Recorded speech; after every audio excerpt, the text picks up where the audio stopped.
Journal से शुरू कराएंगे, जहाँ से न्यूमेरिकल शुरू हो जाएगा। आप लोग न्यूमेरिकल प्रैक्टिस करते रहोगे और फिर क्या नाम से बीच में जो थियरी बताते रहेंगे। पहला होता है जर्नल।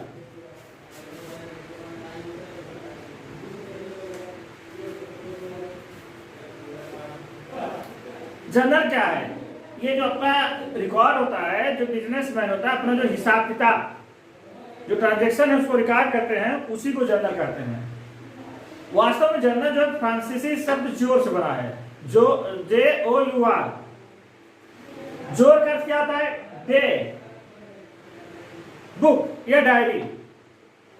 आप लोग मालूम है, हम लोग भी अपना हिसाब किताब कहाँ लिखते? डायरी लिखते हैं। पहले बिजनेसमैन एक डायरी लिखते थे, जिसको फ्रांस में जोर बोला जाता था, उस पर अपना हिसाब किताब रखते थे। धीरे धीरे इसमें अपना इंप्रूव हुआ, कुछ रूल्स रेगुलेशन बने, सिस्टमैटिक बना, एक माइनर डेवलपमेंट किया गया। किस हिसाब से लिखें? क्योंकि डायरी जो हम हिसाब लिखते हैं उसमें हम ही उस कोई इंफॉर्मेशन खोज सकते हैं या समझ सकते हैं। और बिजनेस पर जो रिकॉर्ड रखता है वह अपने लिए नहीं बल्कि दूसरों में भी ज्यादा रखता है। जैसे हमारे रिकॉर्ड को ही देख के कोई हमको लोन देगा, कोई हमको क्रेडिट गुड्स देगा, गवर्नमेंट हमसे टैक्स देगी। जब वो हमारे रिकॉर्ड को समझ नहीं पाएगा तो उसका कोई फायदा नहीं। तो ऐसे मैंने डेवलपमेंट किए गए, ऐसे अपना रूल्स रेगुलेशन बने जिससे सिमिलरिटी हो। हर बिजनेसमैन के लिए कॉमन रूल्स बनाए गए, किसको डेबिट करना है, किसको क्रेडिट करना है, कितने कॉलम होने हैं, कौन सा अकाउंट्स है। तो वहीं से आपका जर्नल बिगिनिंग होता है। जो जर्नल में रिकॉर्ड रखा जाता है वह रफ बुक या बेस्ड बुक से। जैसे दुकानदार एक रफ बुक रखता है, जो आपको माल देगा उस पर अपना लिख देगा, अगर क्रेडिट दे रहा है पर भी अपना है एंट्री कर लेता है, और फिर उस बुक से देख के आपको जर्नलाइजिंग करता है।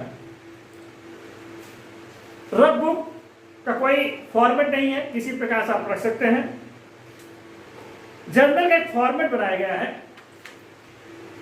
पहले इसका डिफिनेशन देखिए, जर्नल मीन्स क्या है।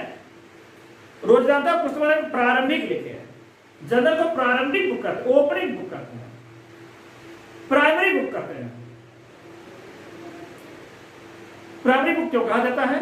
क्योंकि फर्स्ट बार इसी में एंट्री होती है जो रूल्स रेगुलेशंस होता है। रफ बुक में तो केवल रफली नोट करते हैं, लेकिन रिकॉर्ड के अंदर जो आता है वह जर्नल आता है, इसलिए इसको प्राइमरी बुक करते हैं। और इसी बेस पर हम आगे चल के लेजर बनाते हैं, जिसको सेकेंडरी बुक के नाम से जानते हैं। जर्नल के रखने का ऑब्जेक्ट क्या है? इसका प्रमुख ऑब्जेक्ट है प्रत्येक जो भी आपका लेन देन हुए, ट्रांजेक्शन हुए, उसका नॉलेज होना। हमने कितना गुड्स परचेज किया, कितना गुड्स सेल किया, किस व्यक्ति से हमने कितना परचेज किया, किसको कितना पेमेंट किया, किससे कितना पेमेंट पाया है, और ट्रांजेक्शन की नॉलेज उसको जर्नल से मिल जाती है। चूंकि बताएं तो ह्यूमन की मेमोरी एक लिमिट होती है, हमारी याददाश्त सीमा जो है एक निश्चित होती है, ज्यादा चीजें हम याद नहीं कर सकते। जब ज्यादा ट्रांजेक्शन हुआ विदेश में, ज्यादा ट्रांजेक्शन होते हैं, सभी मेमोरी नहीं रख सकते, इसलिए इसको रिकॉर्ड रखते हैं, जिससे आल ट्रांजेक्शन नॉलेज हमको जर्नल से मिल जाता है।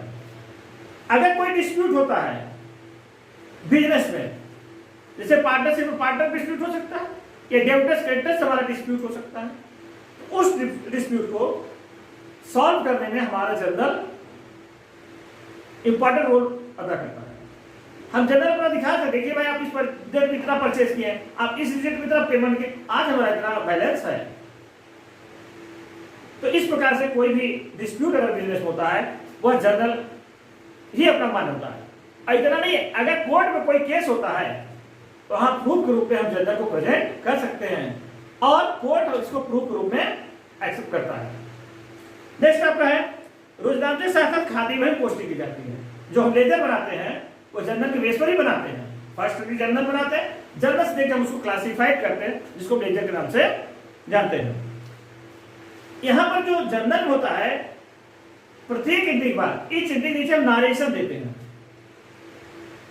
नारेशन मतलब क्या है? विवरण, जो ट्रांजेक्शन का विवरण देते हैं। लेजर में हमको नारेशन नहीं रहता, तो यहां उसका डिटेल भी पता चल जाता है जो हम नारेशन देते हैं। इसलिए अगर कोई भी कंफ्यूजन है ट्रांजेक्शन के बारे में तो ये बिल्कुल क्लियर कर देता है। जो बड़े बड़े बिजनेस है जहां लाखों करोड़ों ट्रांजेक्शन होते हैं, वहां पर जनरल एंट्री नहीं की जा सकती, क्योंकि एक रजिस्टर में एक व्यक्ति दिन में कितना एंट्री करेगा, जहां दिन में लाखों ट्रांजेक्शन हो रहे हैं। तो वहां पर हम क्या करते हैं, वहां सब्सिडी बुक रखते हैं, सहायक बुक, जनरल की सहायक पुस्तकें रखते हैं। जनरल सहायक पुस्तकें आगे चल के उसका लेसन हम आपको पढ़ाएंगे। डिवीजन ऑफ बुक्स हो जाता है, जैसे कैश काउंटर पर कैश रख दिया गया, परचेस काउंटर पर परचेस रख दिया गया, सेल काउंटर पर सेल रख दिया गया, सेल्स बुक रख दिया गया। इसी प्रकार से डिफरेंट काउंटर पर डिफरेंट ट्रांजेक्शन से रिलेटेड अलग अलग बुक रख दी जाती है, जो कि जनरल की सब्सिडी होती है, वह भी जनरल होता है और उसमें इजी सेफ्टी हो जाती है। ये सब्सिडी बुक हम आपको अलग से लेसन है जिसको डिटेल में बताएंगे। अब लिमिटेशन क्या है, जनरल तो बहुत यूजफुल है, लेकिन इसके कुछ लिमिटेशन भी हैं। फर्स्टली इसका लिमिटेशन है, बहुत अधिक लेन देन होने पर हमारा जनरल बहुत भारी हो जाता है, तो उसको उठा के ले जाना या रखना, अरेंज करना बड़ा दिक्कत होता है। या कोई इंफॉर्मेशन उसे निकालना हुआ, पता चले जैसे एक दिन में हमारा 500 ट्रांजेक्शन हुआ, अब महीने कितना हो गया 15,000, अब उसको हम 15,000 एंट्री पर देता पता चलेगा। सेकेंडरी इसका जो प्रॉब्लम है, विशेष तिथि पर रोकड़ या कैश अन्य खाते की जानकारी नहीं। अगर किसी अकाउंट में बैलेंस ज्ञात करना चाहें, जनरल से नहीं पता कर पाते। जैसे आज हमारे पास कितना कैश है, इसको हम जनरल से पता नहीं कर पाएंगे, ये लेजर से ही पता चलेगा। तो ये जनरल की लिमिटेशन है। रमेश को कितना पैसा पेड करना है या सुरेश से कितना पैसा हमको पाना है, ये सब हम जनरल से प्राप्त नहीं कर सकते। तो general immediate information, correct information देने में असमर्थ है।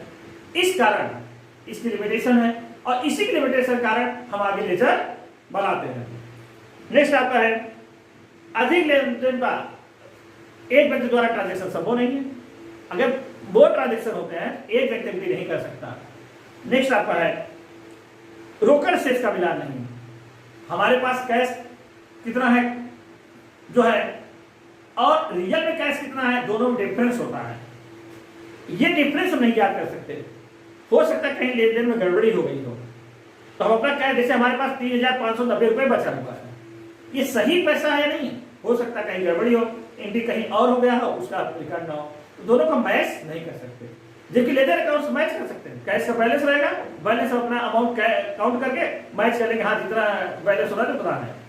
ये कुछ आपके जनरल के लिमिटेशन थे। अब फॉर्मेट ऑफ जनरल का, इसको ध्यान दीजिएगा। जनरल के फॉर्मेट कभी कभी क्वेश्चन पूछते हैं, जनरल में टोटल कितने कॉलम होते हैं, 5 कॉलम होते हैं। जनरल टोटल कितने कॉलम होते हैं, 5 कॉलम होते हैं। कैसे कॉलम बनाया जाए ये प्रश्न उठता है, इसको भी ध्यान दीजिए। आपका जो क्या नाम से रजिस्टर बनाते हैं, रजिस्टर किसी कम चौड़ा होता है, किसी ज्यादा चौड़ा होता है, तो उस हिसाब से कॉलम बनाने का तरीका बता रहे हैं, कैसे आप कॉलम बनाएंगे।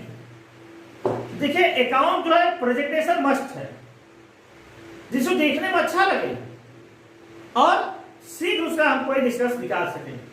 अगर देखने में अच्छा नहीं दिखता तो उसका कोई उतना यूजफुल, अपना उतना इफेक्ट नहीं पड़ता।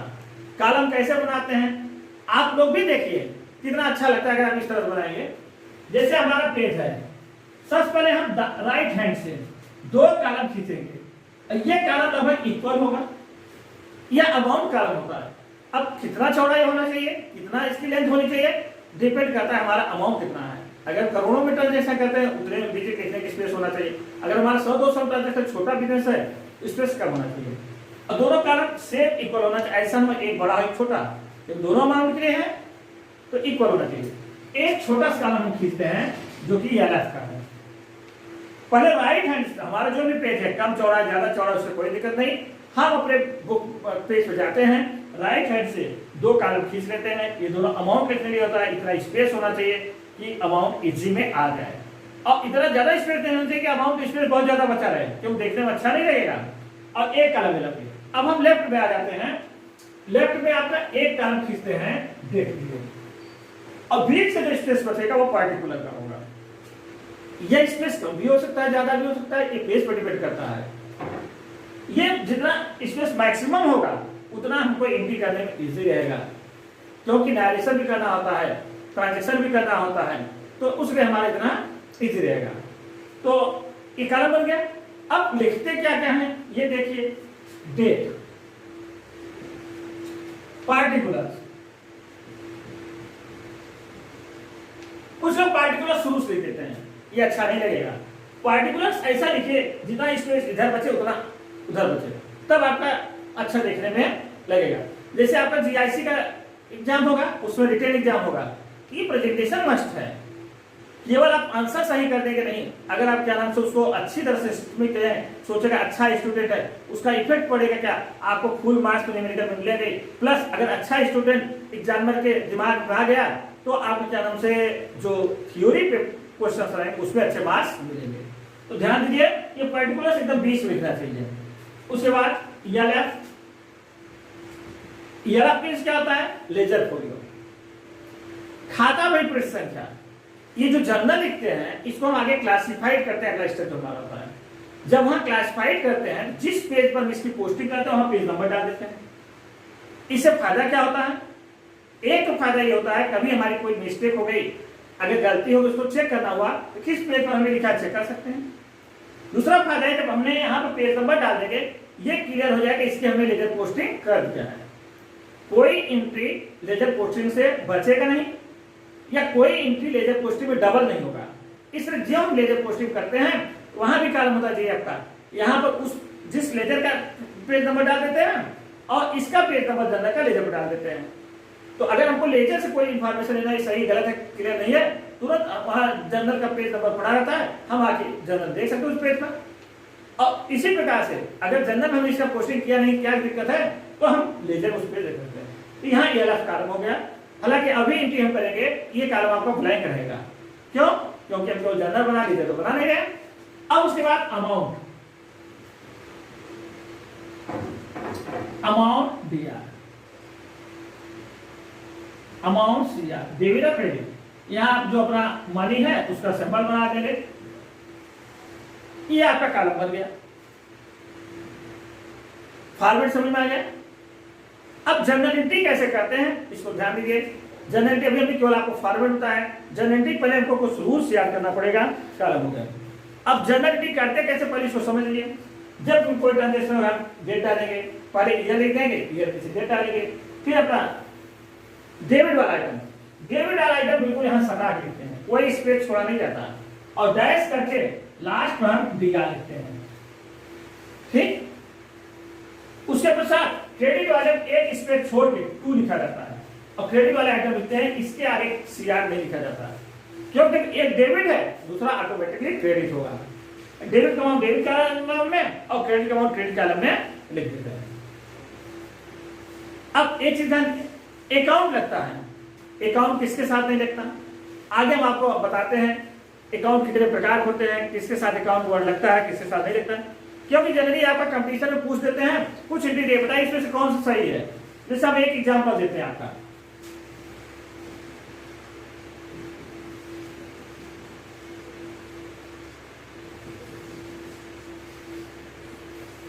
इन दोनों कौन सा सही है, राम से कम। अब ठीक है आपने बता दिया क्यों राम से कम सही है, हम यहां यस क्यों लगाते हैं, या ये बताए 3 ऑप्शन दे दिया, यहां दे दिया नॉन ऑफ दी, और आंसर दे दिया फर्स्ट एंड थर्ड बोथ। अब कौन सा सही है, 5 ऑप्शन हो गए, पहला RAM, second RAM account, third RAM से account, fourth none of this, और फिर क्या हो गया first and third both. First and third सही है, बिल्कुल सही आपने बताया। अब फर्स्ट एंड थर्ड सही है, अब राम हम लगाते क्यों है ये प्रश्न उठता है। हम मशीन में नहीं लगाते, स्क्रैच में नहीं लगाते, क्यों ऐसा होता है? ऐसा इसलिए होता है, हाँ बोलो बेटा, हाँ, और राम तो एक ही व्यक्ति, हम उसी से ट्रांजेक्शन कर रहे हैं ना, तब प्लूरल कहां हो गया, कई राम तो है नहीं, वन राम ही है, तो राम से क्यों लगाते हैं। चलिए इसका देखिएगा, हम अब इंग्लिश समझाते हैं। हमारा अकाउंट सब प्लूरल है, राम प्लूरल, राम नहीं, अकाउंट सब प्लूरल है। अकाउंट क्या कहते हैं, जहां कई ट्रांजेक्शन लिखे जाते हैं, एक नेचर ट्रांजेक्शन को एक जगह कलेक्ट किया जाता है, उसको अकाउंट बोलते हैं।